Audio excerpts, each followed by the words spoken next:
Baik, bismillah. Alhamdulillah wassalatu wassalamu ala Rasulillah wa ala alihi wa sahbihi wa man wala. Halaman 13.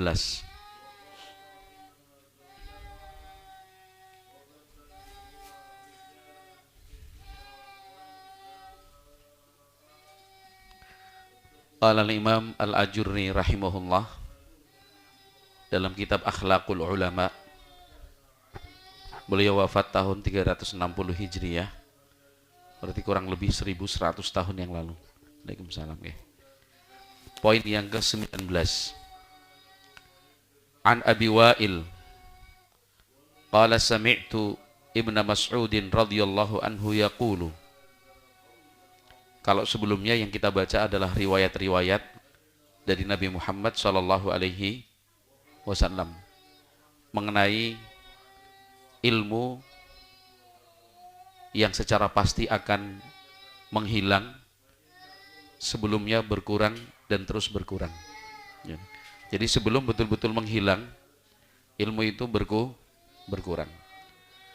Berkurang dan menghilangnya ilmu itu dengan cara seperti apa? Apakah ilmunya itu sendiri yang hilang? Apakah ilmunya itu sendiri yang berkurang? Jawabannya tidak. Ilmu itu berkurang dengan berkurangnya orang yang berilmu. Menghilangnya ilmu karena hilangnya orang yang berilmu. Ya.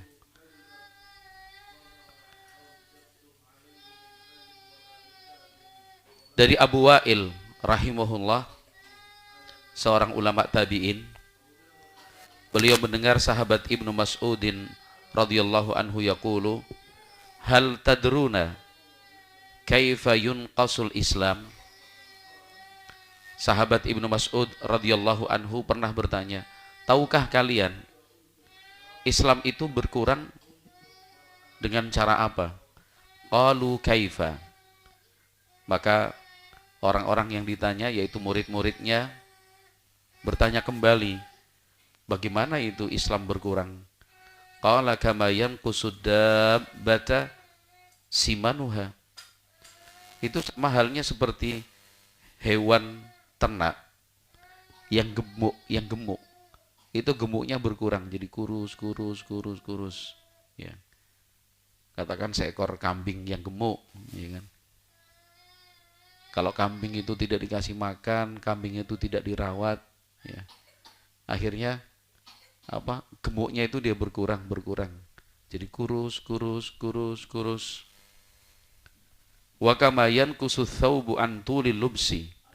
Itu sama juga dengan pakaian. Pakaian itu dia berkurang dikarenakan sering dan lama pemakaiannya.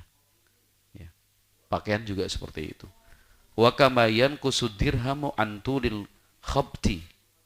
Itu sama juga dengan uang dirham yang saking lama dan kunonya itu dia berkurang juga. Waqad yakunu fil qabilati alimani. Bisa jadi dalam satu kabilah ada dua ulama. Fayamutu ahaduhum. Satu dari kedua ulama itu meninggal dunia. Fayadhhabu nisfu ilmihim. Maka berkuranglah separuh ilmu yang ada di tengah-tengah mereka. Wa yamutul akharu. Yang satunya lagi meninggal dunia. Fayadhhabu ilmuhum kulluhu. Maka ilmu pun hilang secara keseluruhan. Ya. Melalui riwayat-riwayat ini kita diingatkan oleh Imam Al-Ajurri rahimallahu ta'ala, satu, ya, memanfaatkan waktu sebaik-baiknya selagi ada yang berilmu di tengah-tengah kita. Ya. Jangan sampai orang yang memang berilmu itu pergi. Ya, pergi itu dengan berbagai makna. Ya. Pergi karena meninggal dunia, pergi meninggalkan tempat itu berpindah ke tempat yang lain, ya.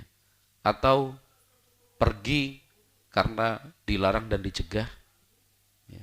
Karena dalam sejarah Islam banyak sekali para ulama dikarenakan ada orang-orang yang menghasut, tidak suka, dilaporkan kepada penguasa, akhirnya para ulama itu dicegah dan dihalang-halangi. Artinya tidak boleh menyelenggarakan majelis ilmu. Itu sama juga. Ilmu pun hilang. Karena tidak bisa diajarkan, tidak bisa disampaikan. Ya. Itu yang pertama. Kemudian yang kedua, berarti kita harus punya semangat untuk meregenerasi dan juga mencetak kader-kader yang bisa melanjutkan ya, tradisi keilmuan itu. Ya. Kita punya murid, kita punya masyarakat, kita punya siapa saja yang memungkinkan untuk kita titipkan ilmu itu kepada mereka, ya kita titipkan. Jangan sampai kemudian kita merasa bosan, kita capek, ya, atau naudzubillah kita kikir dan pelit untuk berbagi ilmu. Jangan, karena ilmu itu kalau tidak diajarkan ya akhirnya hilang. Ilmu itu kalau tidak diwariskan pada akhirnya akan menguap. Ya. Ini nasihat dari seorang sahabat, Ibnu Mas'ud radhiyallahu anhu. Qala Ali ibnu Abi Talib radhiyallahu anhu. Sahabat Ali bin Abi Talib radhiyallahu anhu mengatakan, kalamul hakimi hayatul qulubi kawablis sama'i ghiyathil umam fanutqul hakimi jila'ul zalami wasamtul hakimi du'aul hikami hayatul hakimi jila'ul qulubi kadhau'in nahari yujalliz zulam. Baik, Ali bin Abi Talib radhiyallahu anhu, beliau mengatakan kalamul hakim, ucapan orang yang hikmah. Yang maksud hikmah di sini ya orang yang berilmu. Jadi kalamul hakim, bicaranya orang yang berilmu, hayatul qulub, kehidupan bagi hati. Kawablis sama, itu seperti air hujan turun dari langit. Ghiyathil umam, itu menyelamatkan umat manusia. Fanutkul hakimi jila'udz zalami, ya. Kalau orang yang berilmu itu sudah berbicara, maka jila'udz zalami itu akan menerang, menjadi penerang dalam gelap. Wasamtul hakimi du'aul hikam, bahkan diamnya orang yang berilmu itulah doa yang berisi hikmah-hikmah. Hayatul hakimi jila'ul qulubi, kehidupan orang yang berilmu di tengah-tengah kita itu akan memberikan cahaya bagi hati. Kadhau'in nahari yujalliz zulam, seperti cahaya siang yang menyingkap gelapnya malam. Ya, ini semua sama artinya.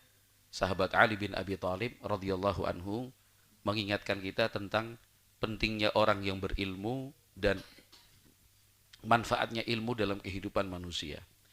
Ya, kalau sudah ilmu itu tiada, ya semuanya gelap gulita.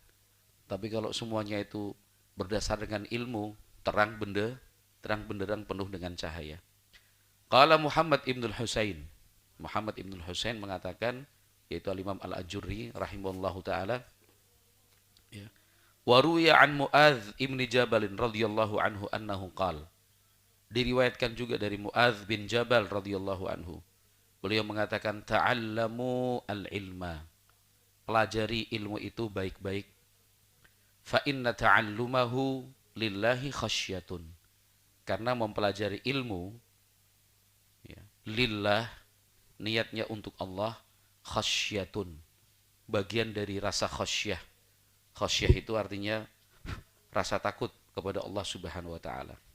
Orang mau belajar saja itu berarti dia punya rasa takut kepada Allah Subhanahu wa taala. Ya, nanti kadarnya berbeda-beda, nanti tingkatannya lain-lain. Tapi orang kalau seseorang itu sudah mau belajar agama, dia pelajari Al-Qur'an, dia pelajari sunnah Nabi Muhammad sallallahu alaihi wasallam, ya. Itu tandanya dia masih punya rasa takut kepada Allah. Wa talabahu ibadatun, menuntut ilmu itu ya tergolong ibadah. Wa mudarasatahu tasbihun, mempelajarinya dengan berulang-ulang itu adalah tasbih. Wal bahtha anhu jihadun, mencari dan meneliti ilmu itu adalah jihad fisabilillah. Wa ta'limahu liman la ya'lamu sadaqatun, mengajarkan ilmu kepada orang yang tidak mengetahui disebut sedekah juga.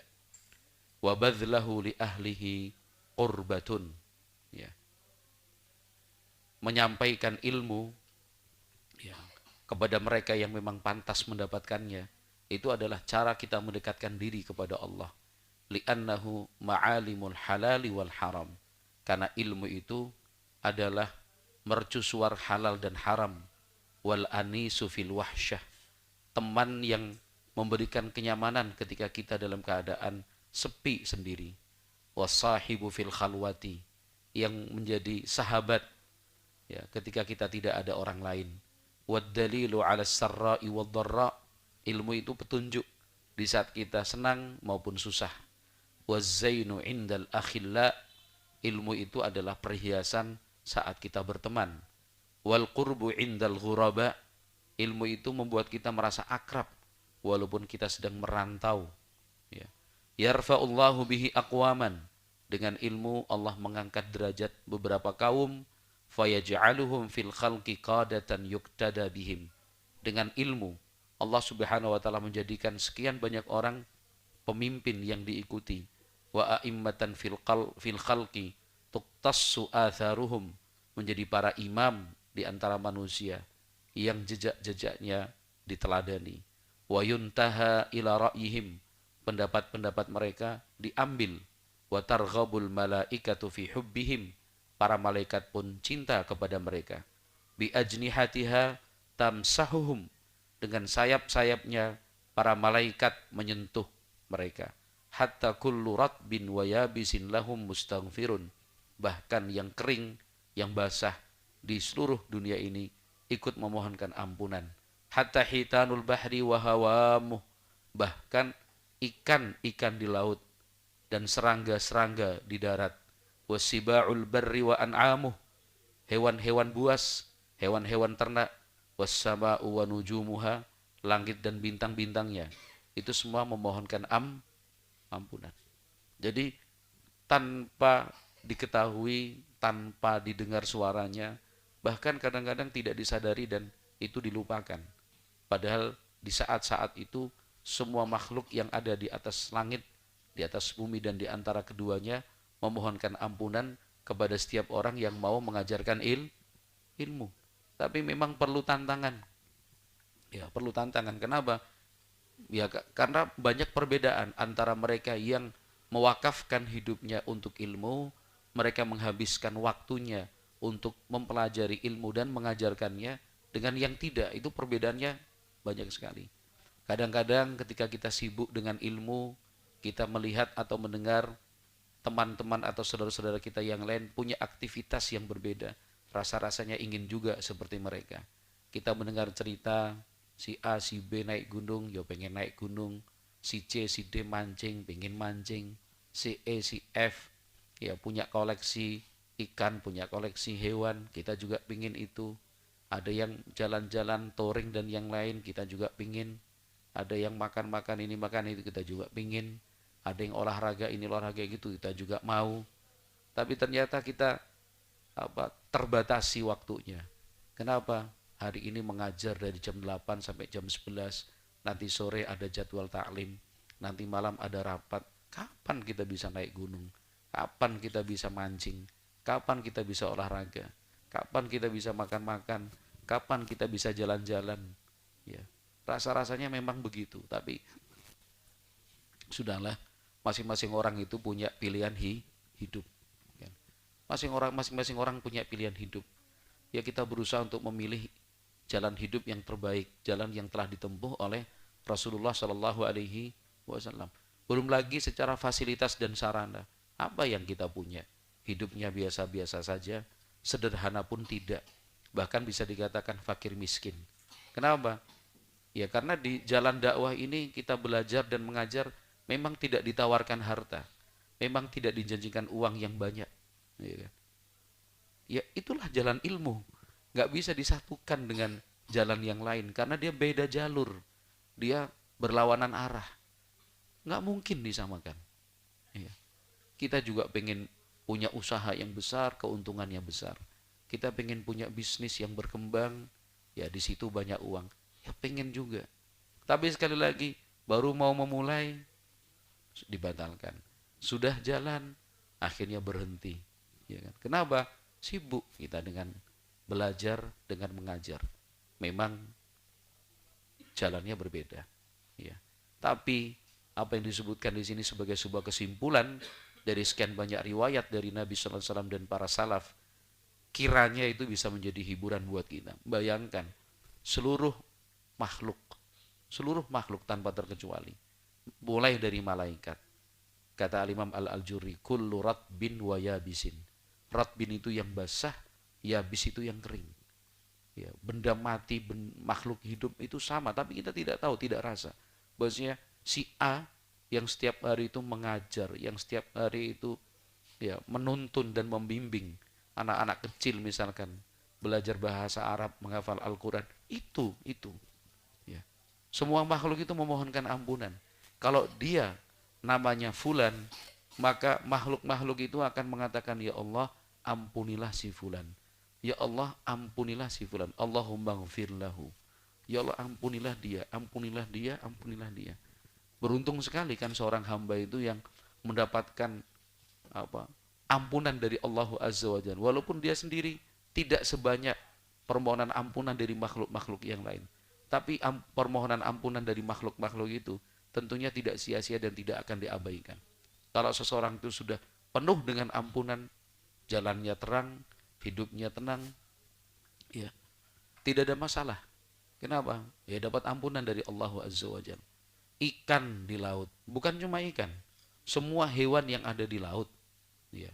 Hawam itu serangga, serangga di darat, serangga di udara, sama. Kupu-kupu, ya, mulai belalang, ya, kemudian apa semut, ya, laron, ya, burung, ulat, ya. Semua makhluk itu memohonkan ampunan. Kita harus yakin itu. Kenapa? Karena itu sabda dari Nabi Shallallahu Alaihi Wasallam. Binatang buas itu juga sama.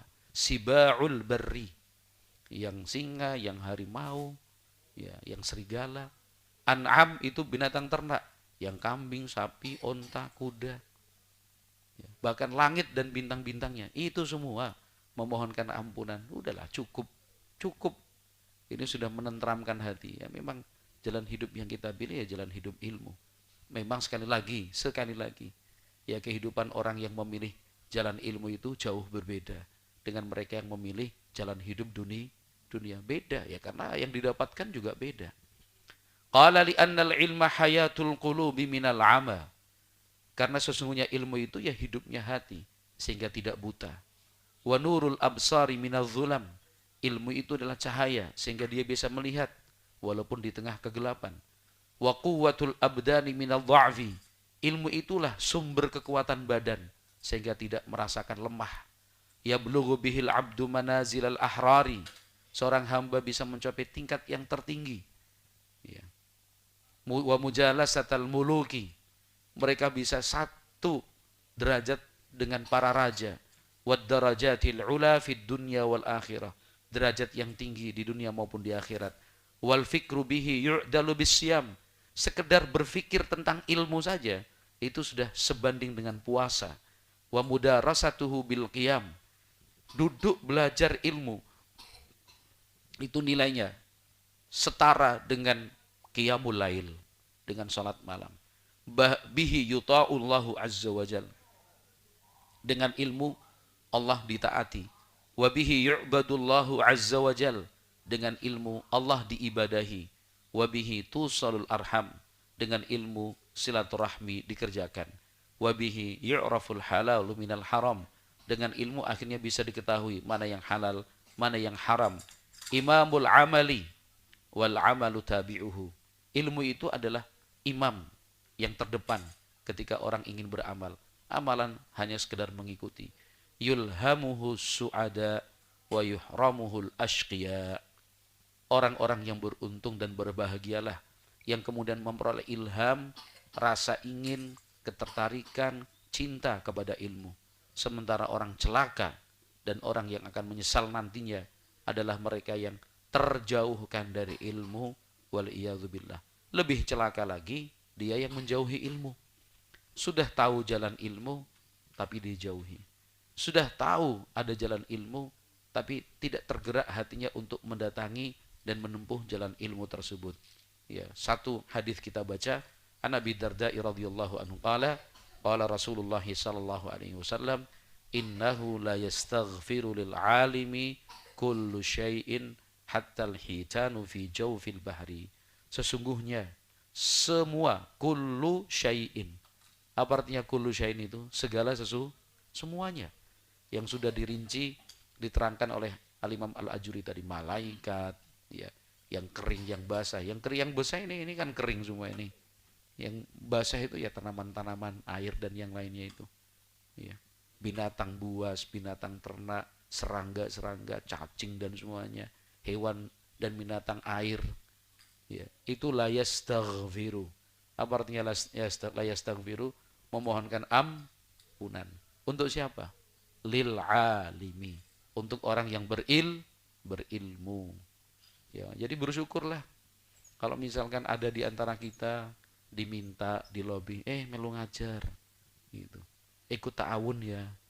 Wah, tapi saya tahunya cuma perikanan misalkan. Masuk nggak dalam hadis ini, Mas? Oh, mudah-mudahan. Secara pastilah. Masuk. Masuk. Pertanyaan masuk nggak, Mas Nur? Masuk. Dan sekarang hadis-hadis Nabi alaihi salatu wasalam yang menjelaskan tentang keutamaan bertani. Ya kan? Yang disebut alim di sini itu ilmu yang bermanfaat. Ya. Ilmu yang bermanfaat itu ya ilmu agama dan juga ilmu dunia yang mendukung agama. Itu jangan ragu kalau itu. Ini bukan karena lamis terus biar jenengan semangat ta'awun di Pusdiklatmu, enggak.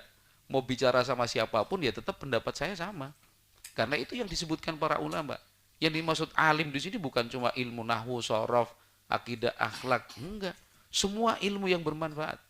Baik secara langsung itu adalah ilmu agama maupun ilmu dunia yang menunjang ilmu agamanya. Memangnya agama itu bisa berdiri sendiri? Nggak mungkin.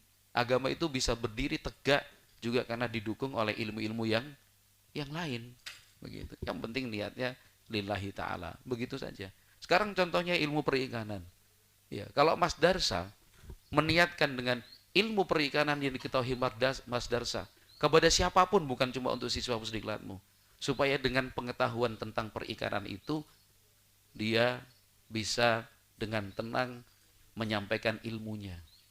Dia tidak lagi berharap kepada pemberian atau belas kasih dari orang lain.